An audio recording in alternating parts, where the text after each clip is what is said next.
कि पिछले कई सालों से इनफैक्ट ये जो मामला है डेली वेजेस का वो अटका पड़ा हुआ है। और मैं आपसे जानना चाहूँगी, क्योंकि आप कमेटी के हेड भी हैं, तो कहाँ तक मामला पहुंचा? क्योंकि जहाँ तक सूत्र कहते हैं वो यही कहा गया कि कमेटी ने अपनी रिपोर्ट जो है वो भी बना के सबमिट कर दी हुई है, तो अभी तक प्रॉब्लम जो है वो सॉल्व क्यों नहीं हो पाई है? देखिए, जहाँ तक आपने ये कहा, ये daily wagers, need basis, casual labours जो लोग हैं, ये टाइम टू टाइम जो सक्सेसिव गवर्नमेंट्स रही उन्होंने एंगेज किए और इनकी ज़रूरत थी तभी उनको, क्योंकि आज कुछ officer and top of the hierarchy ये बात कह रहे हैं कि ये बैकडोर अपॉइंटमेंट्स हैं। मैं तो पहले ये रिकॉर्ड स्टेट करना चाहता हूँ कि जब need basis, daily Vaser, casual labour किसी को लगाया जाता है तो उसमें कोई एक सेट प्रोसीजर नहीं होता है।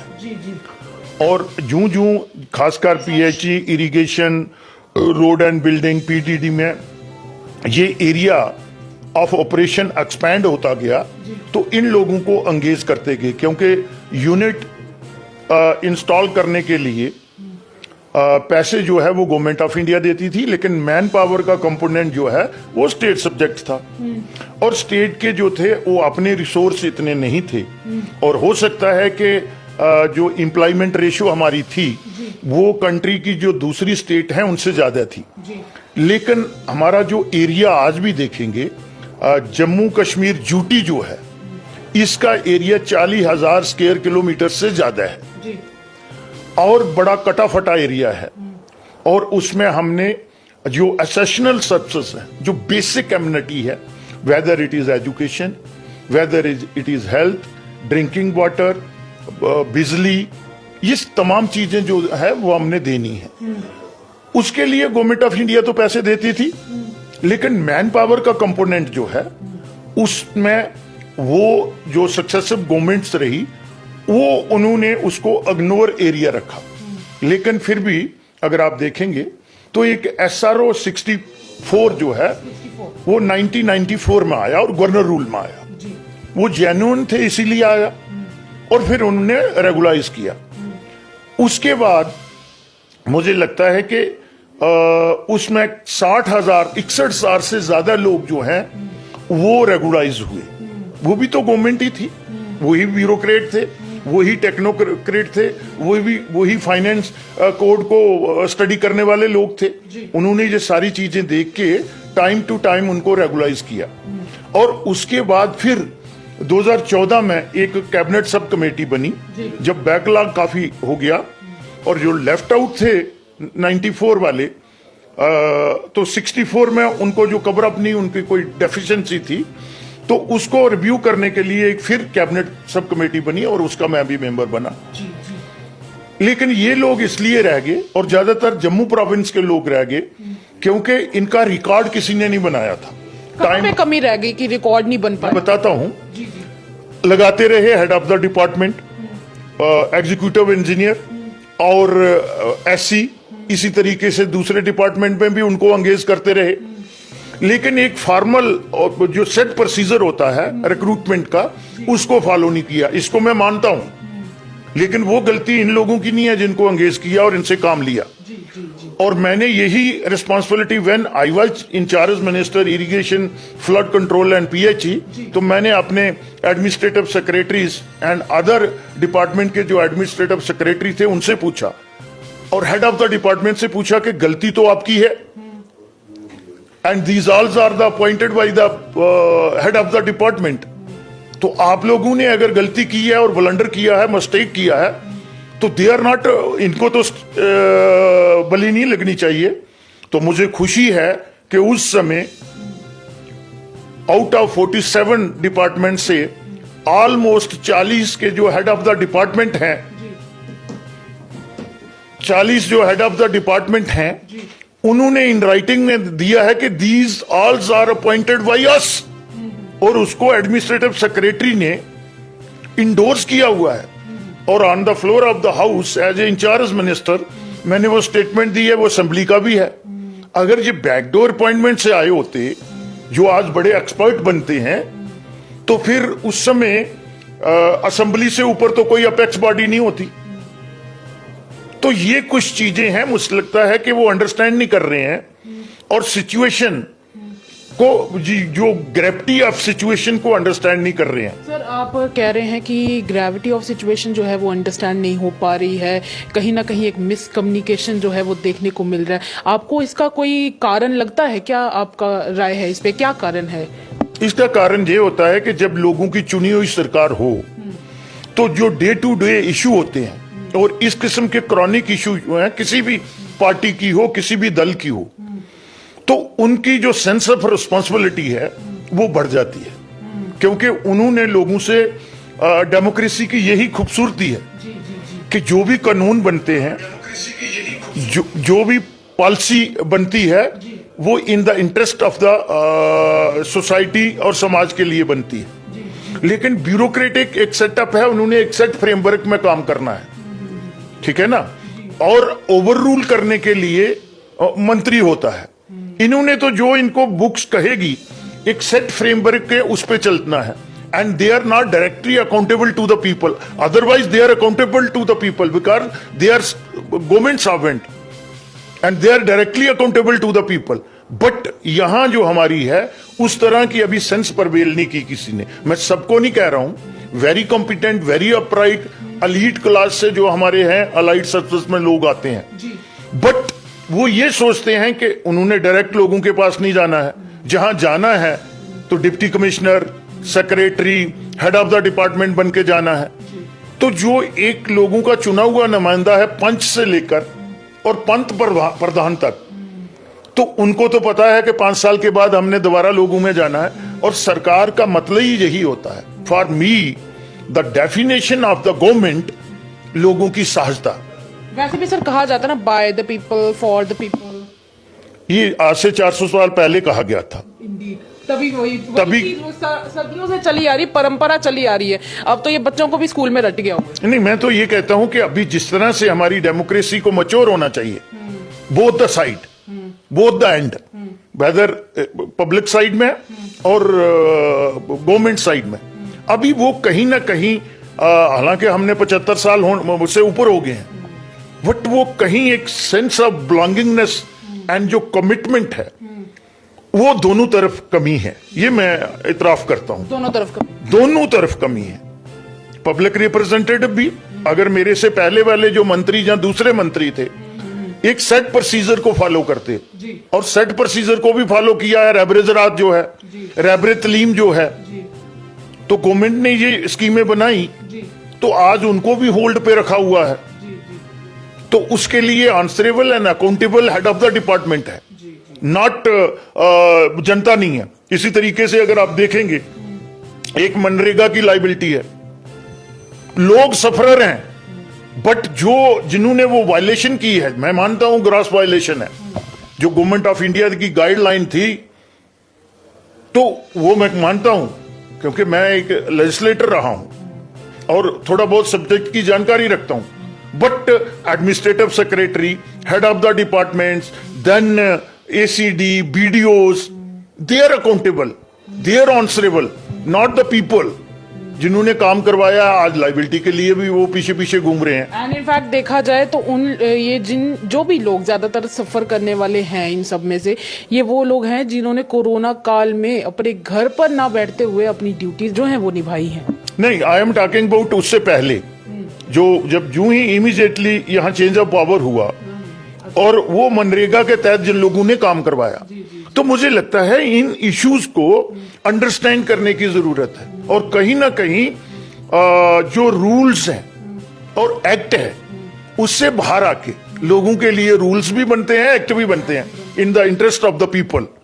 गवर्नमेंट की डेफिनेशन ही ये है, और ह्यूमन हार्ट रख के और यहाँ की सारी परिस्थितियों को सामने रख के, तो मुझे लगता है माननीय गवर्नर साहब ने और उनकी जो टॉप हायरार्की है इस पे इस तरीके से, और अगर हम लोग यहाँ पॉलिटिकल इस समय रिप्रेजेंटेटिव नहीं है, हमारे चुने हुए लोग हैं, डीडीसी है, बीडीसी है, उनके साथ बैठे उनको कन्विंस करें, लेकिन रिस्पांसिबिलिटी तो फिक्स करें ना।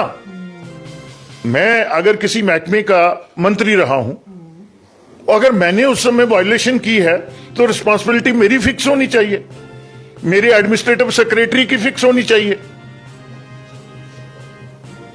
तो ये सारी चीजें जो हैं, इन चीजों को देख के करना चाहिए हमें। तो इसलिए ये कुछ चीजें ऐसी हैं जो कहीं ना कहीं हर्ट करती हैं। सर, आप चुने हुए नुमाइंदों की बात कर रहे थे, तो बात की जाए अगर जम्मू कश्मीर की सरकार की, तो अभी तो चलिए गवर्नर राज जो है वो चल रहा है जम्मू कश्मीर में, पर लेकिन एक तरफ और बात की जाती है कि सज्जाद लोन ने जो कहा था कि मैंने कहा था सत्यपाल मलिक जी से कि इसे डिसॉल्व मत कीजिएगा वरना 10 साल तक कोई इलेक्शंस नहीं होने वाले, जो अभी तक इलेक्शंस हो नहीं पाए हैं जम्मू कश्मीर में। क्या आप उस बात को मेन इशू मानते हैं? क्या आपको भी लगता है कि सच में जो अभी तक इलेक्शंस नहीं हो पाए हैं वो उसी रीजन की वजह से हैं? नहीं, उस समय तो मुझे नहीं लगता है। जिस तरह से मुझे लगता है कि इसको सोचा गया था, गवर्नमेंट ऑफ इंडिया ने उस पर बहुत ही एक्सरसाइज की हुई थी। जब जहां स्टेट को रीऑर्गेनाइज किया गया तो वो असेंबली जो है वो स्टैंड बाई नहीं रह सकती थी, इतना हम अंडरस्टैंड करते हैं। वो असेंबली जो है वो स्टैंड बाई नहीं रह सकती थी। वो असेंबली जो थी वो डिसॉल्व होनी ही होनी थी, क्योंकि आप यूटी में आ गए, सारे जो सेंट्रल लॉ थे उनको एक्सटेंड करना था जहां पे, तो असेंबली को वहां रहते हुए मुझे नहीं लगता है कि ऐसी चीजें हो सकती थी। वो उन्होंने बिल्कुल, और मुझे लगता है वो कॉन्स्टिट्यूशन के अधीन ही सारा कुछ हुआ है। तो सर, अभी कोई ऐसी तारीख या फिर कोई ऐसा महीना आप बता सकते हैं जिसके लिए कम से कम डेली वेजर्स जो हैं, कैजुअल लेबर्स जो हैं, वो कम से कम सजग रहें और कहीं ना कहीं उनसे, क्योंकि उनसे जब बात की जाती है तो उनसे, इनके मुंह से एक ही बात निकलती है कि मैम दुनिया पर जो है वो सारी की सारी उम्मीद के ऊपर कायम है, उम्मीद तो हमारी जुड़ी हुई है। तो आप कुछ बता सकते हैं कि कब तक उनकी जो उम्मीद है वो पूरी होगी, कब तक उनके ये जो डिमांड्स हैं वो पूरी होंगी, ताकि कम से कम खुशी के साथ वो लोग घर जाएं? क्योंकि कई ऐसे हैं अभी भी कैजुअल लेबर जिन्होंने या तो सुसाइड कर लिया है या तो जिनके जो रिटायर भी हो गए हैं, पैसे तक नहीं मिले। तो मतलब क्या आप कोई तारीख वगैरह या फिर कोई महीना, कुछ भी कोई रफ आइडिया दे सकते हैं? इस समय हम इस पोजीशन में नहीं है। हम तो रिक्वेस्ट ही कर सकते हैं और आपके माध्यम से कर रहे हैं। हमें पार्टी ने ड्यूटी लाई, उससे पहले भी लाई।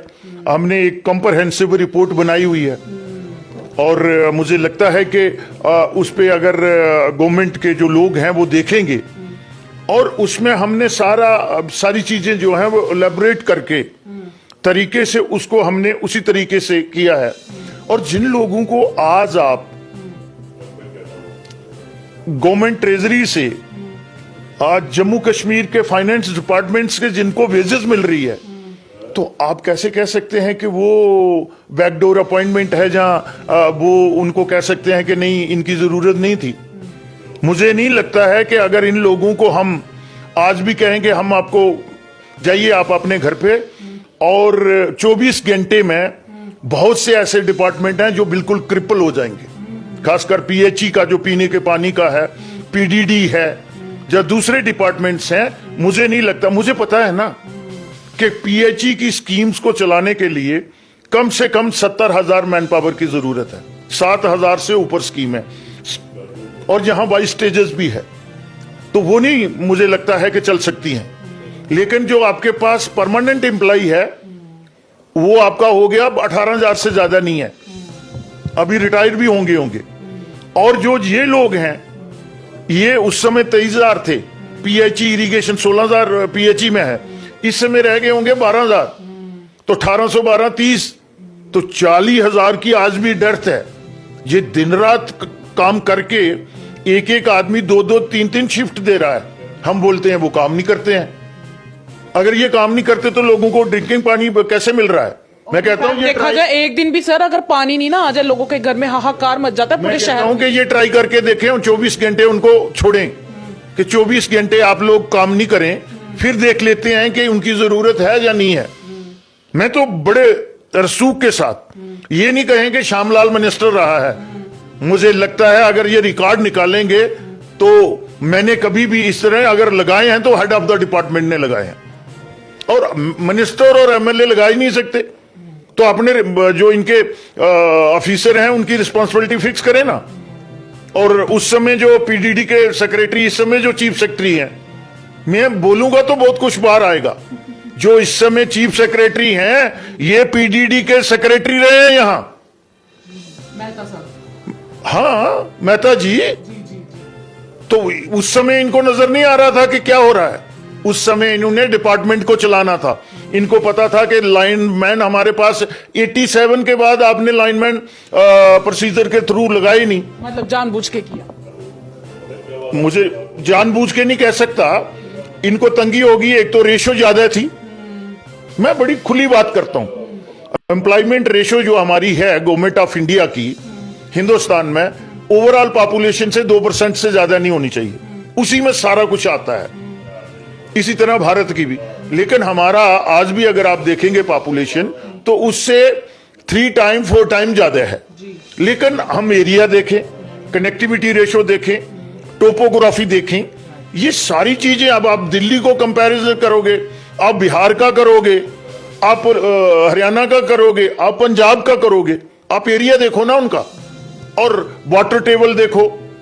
एक लाइन से बिजली अगर पहुंचानी है, अब हम बोल रहे हैं कि हर घर को हम जल मिशन, मैं तो दुआ करता हूं परमात्मा से मिलना चाहिए। गवर्नमेंट ऑफ इंडिया जो है वो बड़ी लिबरल फंडिंग कर रही है, लेकिन क्या जो फंडिंग आ रही है उसका जुडिशियस यूज हो रहा है? ठीक है ना? तो मैं तो पार्टी को यह भी रिक्वेस्ट करने वाला हूं कि सारे हमने यूनिट बनाए हैं, एक जल मिशन के भी technically retired chief engineer and other people हमारे पास हैं, वो भी देखें कि ग्राउंड पे प्रैक्टिकली ये सारी चीजें हो रही हैं। पैसा गवर्नमेंट ऑफ इंडिया और गवर्नर साहब बहुत ला रहे हैं, लेकिन एक गवर्नर साहब सब जगह को मॉनिटर नहीं कर सकते। नहीं, आप बोल रहे पैसे जो है वो ला रहे हैं, तो फिर क्या वो आपको लग रहा है कि जमीनी स्तर पे इम्प्लीमेंट भी हो रहा है वो सारा पैसा? मुझे नहीं लगता जम्मू जिले में अभी तक कोई जल मिशन की स्कीम जो है वो स्टार्ट हुई है। नहीं, मैं पैसे की बात कर रही हूँ। पैसा अब मैं जानकारी लेके आपके साथ फिर दोबारा इंटरव्यू करेंगे कि एक्सपेंडिचर कितना हो गया, तो वर्क डन कितना है, एक्सपेंडिचर कितना हुआ, वर्क डन कितना हो गया, पावर में कितना हुआ, जल मिशन में कितना हुआ। और अभी इस वक्त फिलहाल के लिए जो भी आपको डेली वेजर्स या फिर कैजुअल लेबर या जो जनता इस वक्त आपको देख रही है, उनको कोई मैसेज देना चाहेंगे आप? मैं उनको यही कहूंगा कि आप लोगों का बहुत सहयोग मिला है और आप जनता की सेवा कर रहे हैं। वो सक्सेसिव गवर्नमेंट रही, उन्होंने उनके साथ मुझे लगता है कि इंसाफ नहीं किया, जिनमें मैं भी हूं, लेकिन वो मुझे अच्छी तरह से जानते हैं कि मेरी उनके साथ जब से व्यवस्था है, ये उनको मैं एज ए ह्यूमन इश्यू और एक जेन्युइन इश्यू लेके उनका केस प्लीड करता हूं, और मैं आखिरी सांस तक प्लीड करता रहूंगा, क्योंकि वो मुझे जेन्युइन लगता है। और जो मुझे गलत लगता है, वो मेरा सगा भी कोई होगा, मैं उसको गलत को गलत कहता हूं, लोग जो मर्जी कहते रहें, लेकिन मुझे पता है कि ये एम्प्लॉय, बहुत सारे लोग ये भी कहते हैं, सरकार से ही कहते हैं जी, रविंदर रैना जी या दूसरे लोग जो हैं उनको सपोर्ट कर रहे हैं, उनकी जेन्युइन डिमांड है, हम सपोर्ट क्यों नहीं करें? और हम लोगों के चुने हुए नुमाइंदे रहे हैं, आज भी वो हमसे, आप देख रहे हैं आज यहां दरबार है, कहां कहां से लोग आ रहे हैं, कहां कहां से लोग आ रहे हैं, कोई बाला से आ रहा है, कोई रामबन से आ रहा है, कोई कहीं से आ रहा है। अगर उनके इश्यू एड्रेस हो रहे हैं और तो वो हमारे पास आएंगे, उनकी एक्सपेक्टेशंस हैं। और आपके सामने एक बात हुई कि एक बहुत बड़े हाउस में काम करता है जो आज स्टेट के मालिक हैं, तो वो भी अपनी गली के लिए हमारे पास आया, हालांकि वहां से एक कॉल जाती। ये होती है डेमोक्रेसी। और मेरे साथी जो थे वो कह रहे थे कि आप तो वहां से, आपके डर से ही इतना काम चलता है, बट मैं उस आदमी की डिसेंसी देखता हूं, मैं उस आदमी की डिसेंसी देखता हूं कि वो हमारे पास आया और हमने अपने कारपोरेटर को फोन किया। ये है डेमोक्रेसी। हम तो डेमोक्रेसी को प्रमोट कर रहे हैं कि लोग लोगों के साथ जुड़े, इंटीग्रेशन हमारा बढ़े। तो मैं उन लोगों को ये कहूंगा, हैव ए पेशेंस, अपनी स्ट्रगल जारी रखिएगा, और मुझे लगता है कि उनके साथ इंसाफ होगा और होना भी चाहिए।